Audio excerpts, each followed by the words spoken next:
Hey Keith. Hello there. Hey, what you doing? I am throwing catch tray. You know, it almost looks like you're throwing a lid. It does. I've gotten lots of practice training for how to throw lids that fit by throwing these catch trays. Okay, so what is a catch tray for? So the glazing technique that we use on our pots is called crystalline. And that's a very runny glaze. So every vertical piece that, these happen to be for some mugs, every vertical piece that we throw has to have a catch tray and I would call that a riser. a riser, yes. So some people will throw the riser, which is this part here, separate from the catch tray. I see. It needs those two things because on the bottom of the pot, whatever it may be, we will glue this on, and through the firing process the glaze flows down. Between 10 and 15% of the glaze flows down into this catch tray, and then it doesn't fuse to the shelf that way. Oh, that's pretty smart. So then afterwards we break this off, and then we grind the bottom of the What do you pot. mean you break it off? You take a hammer and break it off? We do. No, actually we take a chisel and a hammer, and we just very lightly chisel all the way around. Some people will use a torch with heat and then heat the place where it is glued on. We tend to not do that because we've had pots leak with the extra heat. So we just take a small chisel and chisel around and then pop it off, or just gently bang it on a hard surface and it'll pop off, and then we grind it. So for this part, we take each item that we've thrown, we trace the bottom because each piece has to fit exactly right. If it doesn't fit exactly right, the glaze will tend to run down in between, and it makes it difficult. So I've got... that is a really smart idea, to trace all those bottoms on one sheet of paper so you're not going back and forth from each piece. So then we just measure each piece. This is the one I'm throwing right at the moment. Whose idea was that? I don't know. I think Glenn's idea in the beginning, but I'm sure he didn't come up with that. I think I did. Did you? Yeah. Okay, well.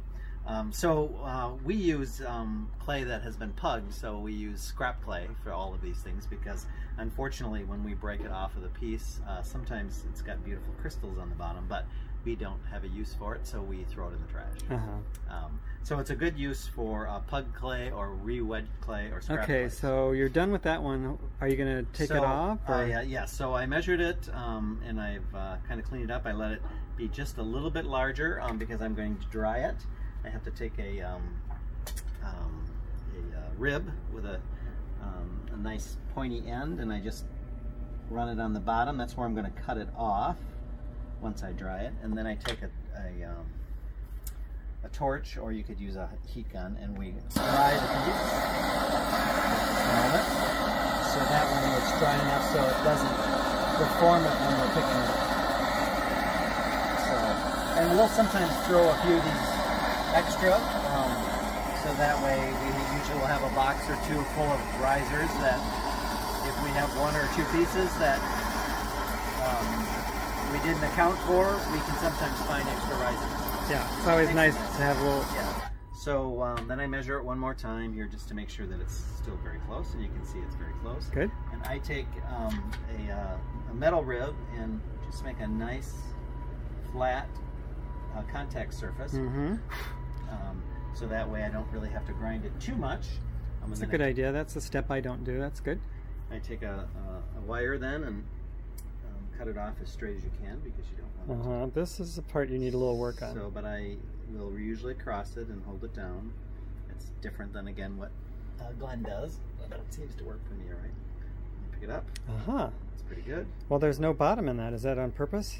It is on purpose. So when we put the piece on and glue it on, if there is a bottom, sometimes the air will get trapped in there and do some exploding. So we just cut the bottom off, throw it like it's a lid that you would use, and then the glaze flows here, and it's real easy.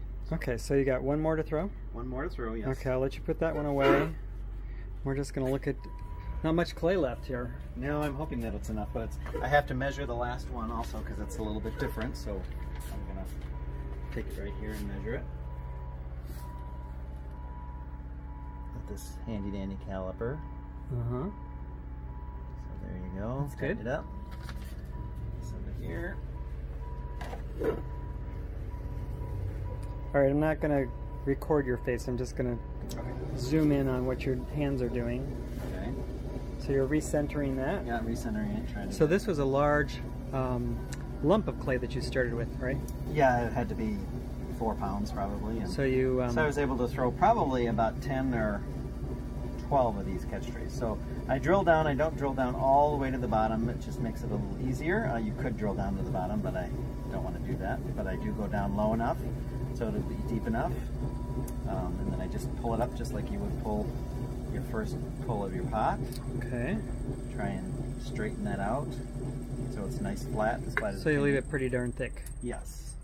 That looks almost like an inch thick, maybe 3/4 of an inch. And then I just measure it just to see if I will have somewhat close to what I need. I see. And then I take a stick. There was, oh, here there's one, excuse me. And then I'm going to split this in two. Okay, I'm going to watch a little closer. The one side will be the pedestal, and the other side will be the tray. So you kind of split it in half. How far down do you go? You just kind of estimate. You don't want to go down farther than that, so when you cut it off, it'll split the bottom, which I've done a few times. So then you just like you're opening up a lid or another similar shape, and you just pull the tray out. Wow, that's pretty neat. And you can go a little further. I'm really short on clay here, but that'll be enough for a mug. And then you pull this up because you want this to be higher than the tray, so that way when the piece is sitting on it, you can get at it to both glue it and cut it off. So you just try and keep it as even as possible. That was pretty fast. Yeah, once you get going on these. So this is, when I heat it up, it will shrink a bit.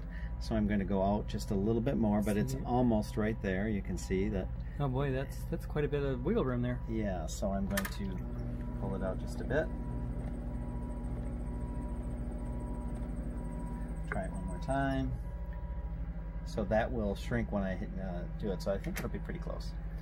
So just get rid of this extra water. So that's it. Since you cut the other one off, we don't need to watch. Yeah, so I'll dry this one, and I'll also use the calipers to measure it one more time, and then cut it off, and that's it. Then we will bisque them. Okay. And then after they're bisque, we will then put these on the grinding wheel and the bottom of the pot to grind both, so there's no unevenness, and they'll get a good contact. And then we'll glue them together, and then they'll be ready to glaze. Excellent. All right, well, we'll catch you on the glazing side then. Thank you for tuning in. I appreciate it. All Have right. a good day. Bye. See ya. Bye.